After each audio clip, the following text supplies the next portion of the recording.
नमस्कार दोस्तों, एक और चुनाव में भारतीय जनता पार्टी को जबरदस्त झटका लगा है। वहीं इस चुनाव नतीजों में कांग्रेस, समाजवादी पार्टी और एनसीपी को जबरदस्त फायदा हुआ है। जी आपको बता दें, महाराष्ट्र और उत्तर प्रदेश में विधान परिषद के चुनाव हुए थे, जिसके नतीजे सामने आ चुके हैं। महाराष्ट्र में भारतीय जनता पार्टी को कांग्रेस एनसीपी ने जबरदस्त पटखनी दी है। हालांकि आपको बता दें, यह चुनाव ईवीएम की बजाय बैलेट पेपर से हुआ था। दोस्तों, आपको क्या लगता है, जैसे महाराष्ट्र उत्तर प्रदेश विधान परिषद के चुनाव बैलेट पेपर से कराए गए हैं, क्या वैसे ही सभी चुनाव ईवीएम की बजाय बैलेट पेपर से कराना चाहिए या फिर नहीं? कमेंट कर अपनी राय जरूर बताएं और वीडियो को लाइक करना बिल्कुल ना भूलें। और साथ ही अगर आपने अभी तक हमारे चैनल को सब्सक्राइब नहीं किया है तो नीचे दिए गए लाल कलर के सब्सक्राइब बटन को दबाकर चैनल को सब्सक्राइब कर लें। साथ ही घंटी के बटन को भी दबाकर नोटिफिकेशन को ऑन कर लें, जिससे कि जैसे ही खबरों का अपडेट इस चैनल पे आए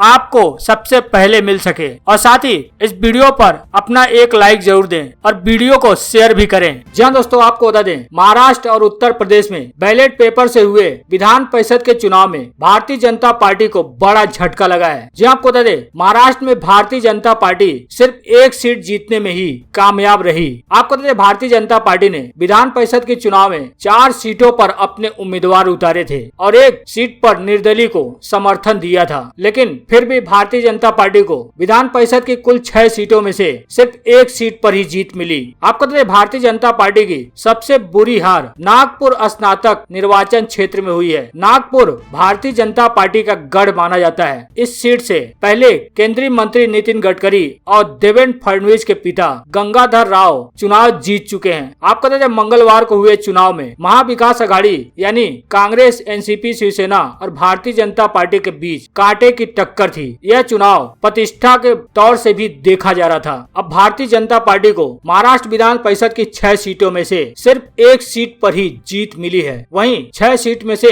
5 सीट पर कांग्रेस, एनसीपी, शिवसेना ने जीत हासिल की है। आपको बता दें, एक साल के अंदर भारतीय जनता पार्टी के लिए महाराष्ट्र में यह दूसरा झटका माना जा रहा है। पिछले साल नवंबर महीने में भारतीय जनता पार्टी के हाथ से महाराष्ट्र की सत्ता फिसल गई थी। अब महाराष्ट्र विधान परिषद के चुनाव में सभी 6 सीटों में से सिर्फ भारतीय जनता पार्टी एक सीट भी अपने खाते में लाने में कामयाब रही, जबकि 5 सीट शिवसेना, एनसीपी, कांग्रेस के खाते में चली गई। अब इस जीत के बाद महाराष्ट्र के डिप्टी सीएम अजित पवार का कहना है कि अघाड़ी की जीत हमारी एकता का सबूत है। 6 में से 5 सीटों पर महाविकास अघाड़ी की जीत पर उप मुख्यमंत्री का कहना है कि विधान परिषद चुनाव में अघाड़ी की जीत गठबंधन पार्टियों के बीच सबसे बड़ा एकता का सबूत है। यह चुनाव हमारे लिए काफी महत्वपूर्ण था। आपको बता दें, इस चुनाव में जीत के बाद कांग्रेस, एनसीपी और शिवसेना में एक बार फिर से जान फूंक दी है। इस चुनाव में जीत से महाविकास अघाड़ी गदगद हो गई है। सभी जीत का जश्न मना रहे हैं। वहीं हार के गम में देवेंद्र फडणवीस ने भी बड़ा बयान दिया है। देवेंद्र फडणवीस का कहना है कि महाराष्ट्र विधान परिषद चुनाव के परिणाम हमारी उम्मीदों के मुताबिक नहीं रहे। उनका कहना है कि हम ज्यादा सीटों की उम्मीद कर रहे थे, जबकि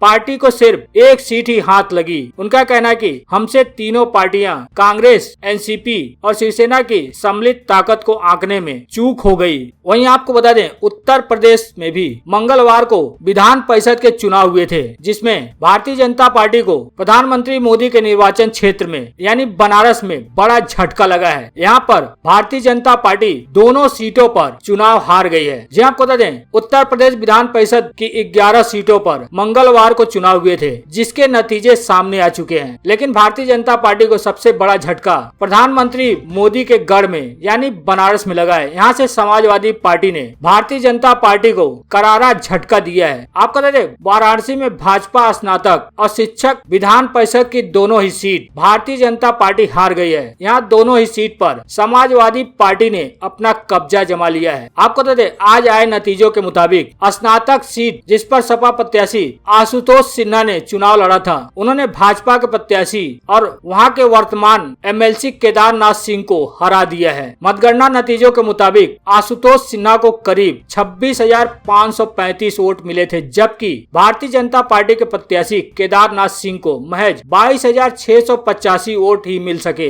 इस तरह करीब 3,800 वोट से समाजवादी पार्टी ने स्नातक एमएलसी सीट की, जो कि प्रधानमंत्री मोदी के गढ़ में है, वहां पर जीत दर्ज कर ली है। हालांकि शिक्षक एमएलसी सीट पर तो भारतीय जनता पार्टी का प्रदर्शन बहुत ही खराब रहा। शिक्षक एमएलसी सीट पर भी भारतीय जनता पार्टी के प्रत्याशी चेत नारायण सिंह तीसरे स्थान पर रह गए। इस सीट पर भी समाजवादी पार्टी के प्रत्याशी लाल बिहारी यादव ने भारतीय जनता पार्टी प्रत्याशी और निर्दलीय प्रत्याशी डॉक्टर प्रमोद कुमार मिश्रा को हराते हुए जीत हासिल की है। उत्तर प्रदेश विधान परिषद की 11 सीटों में से 2 सीट सबसे महत्वपूर्ण थी, जो प्रधानमंत्री नरेंद्र मोदी के निर्वाचन क्षेत्र की थी। वहीं पर भारतीय जनता पार्टी को करारा झटका लगा है। दोनों सीट समाजवादी पार्टी के खाते में चली गई है। अब इस हार के बाद भारतीय जनता पार्टी युवा मोर्चा पर सवाल उठ रहे हैं। अब इस हार का मंथन किया जा रहा है। उसके मुताबिक हार के पीछे युवा मोर्चा की कमजोरी और उनके कमजोर मेहनत को जिम्मेदार बताया जा रहा है। हालांकि युवा मोर्चा के युवाओं का कहना है कि पार्टी के उच्च पदाधिकारी ने यहाँ पर कम मेहनत की, इसलिए पार्टी की हार हुई। वहीं इस जीत पर अखिलेश यादव ने खुशी जताते हुए ट्वीट किया है। ट्वीट करते हुए लिखा है कि और आरोप लगाया कि विधान परिषद के चुनाव में अपनी हार से बौखलाई भाजपाइयों ने मतगणना में घपला करने की कोशिश की, झांसी पुलिस पर हमला भी किया। अखिलेश यादव ने भाजपा नेताओं की गिरफ्तारी की भी मांग की है। वहीं आपको बता दें, उत्तर प्रदेश की 11 एमएलसी सीट में से जो 9 सीट हैं, उसमें से आगरा, गोरखपुर, फैजाबाद शिक्षक खंड निर्वाचन क्षेत्र में निर्दलियों ने अपना कब्जा जमा लिया है। आपको बता दें, विधान परिषद में शिक्षक कोटे की 6 में से 3 पर भारतीय जनता पार्टी ने कब्जा जमाया है। वहीं स्नातक खंड की भी 5 सीटों में से 2 सीट पर भारतीय जनता पार्टी ने कब्जा जमा लिया है और स्नातक खंड की 5 सीट में से 2 पर समाजवादी पार्टी ने अपना कब्जा जमा लिया है। हालांकि स्नातक क्षेत्र के चुनाव में भी शर्मा गुट को तगड़ा झटका लगा है। इसके साथ ही लंबे समय से काबिज निर्दलियों को भी यहाँ पर तगड़ा झटका लगा है। हालांकि लखनऊ स्नातक खंड की निर्वाचन क्षेत्र पर वोटों की गिनती चल रही है, लेकिन यहाँ भी माना जा रहा है कि भाजपा ही जीत सकती है। आपको बता दें, विधान परिषद में स्नातक खंड की 5 में से 2 सीट पर भारतीय जनता पार्टी ने जीत दर्ज की है। भारतीय जनता पार्टी ने आगरा के साथ ही मेरठ में बाजी मारी है। वहीं लखनऊ में 9वें राउंड के मतगणना के दौरान भाजपा लगातार आगे बनी हुई है। वहीं समाजवादी पार्टी ने इलाहाबाद, झांसी और प्रधानमंत्री मोदी के गढ़ में जीत दर्ज की है। कुल टोटल सीटों की बात करें तो शिक्षक व स्नातक खंड निर्वाचन क्षेत्र की कुल 11 सीटों में से भारतीय जनता पार्टी के खाते में 4 सीट जा चुकी है। वहीं इन 11 सीटों में से समाजवादी पार्टी 3 सीटों पर जीत दर्ज की है। वहीं शिक्षक स्नातक खंड निर्वाचन क्षेत्र की 2 सीटों पर निर्दलीय प्रत्याशी डॉक्टर आकाश अग्रवाल और ध्रुव कुमार त्रिपाठी ने जीत दर्ज की है। हालांकि लखनऊ की 1 सीट पर कांटे की टक्कर चल रही है, लेकिन यहाँ भी माना जा रहा है कि भारतीय जनता पार्टी ही जीत सकती है। बढ़ते हैं अगली बड़ी खबर की तरफ। आपको बता दें, किसानों से बैठक के बाद कृषि मंत्री का कहना है कि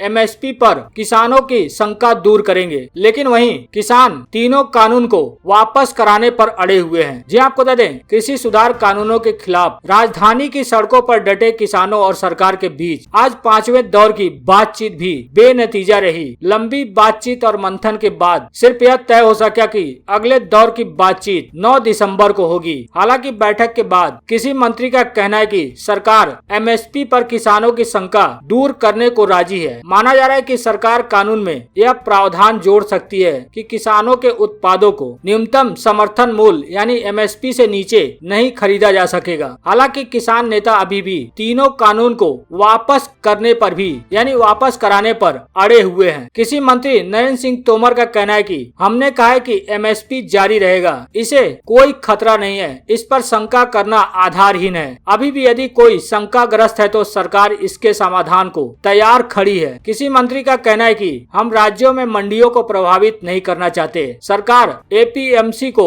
मजबूत करने के लिए कुछ भी करने को तैयार है। यदि किसी को एपीएमसी को लेकर कोई भी भ्रम है तो सरकार इसे स्पष्ट करने को तैयार है। हालांकि इस दौरान किसान लगातार दिल्ली से सटे कई राज्यों के दिल्ली बॉर्डर पर डटे हुए हैं। एक तरफ कोविड का खतरा, दूसरी तरफ कड़ाके की ठंड। लेकिन इस ठंड को देखते हुए भी बुजुर्ग, बच्चे, युवा, महिला सब शामिल हैं। लेकिन इस प्रदर्शन में शामिल बच्चों और बुजुर्गों को घर भेजने की कृषि मंत्री ने अपील की है। अपील करते हुए कहा है कि हमने किसानों से कहा है कि सरकार सभी मुद्दों पर विचार को तैयार है। यदि हमें किसान नेताओं से सुझाव मिलते हैं तो समाधान खोजना आसान होगा। उनका कहना है कि मैं यूनियन के कार्यक्रमों पर कमेंट नहीं करना चाहता, लेकिन किसानों और उनके संगठनों से अपील करूंगा कि आंदोलन का रास्ता छोड़ दें और चर्चा के रास्ते पर आएं। सरकार ने कई दौर की बातचीत भी की है और आगे चर्चा और समाधान के लिए तैयार भी है। किसी मंत्री का कहना है कि मैं किसानों को विश्वास देना चाहता हूं कि मोदी सरकार आपके लिए पूरी तरह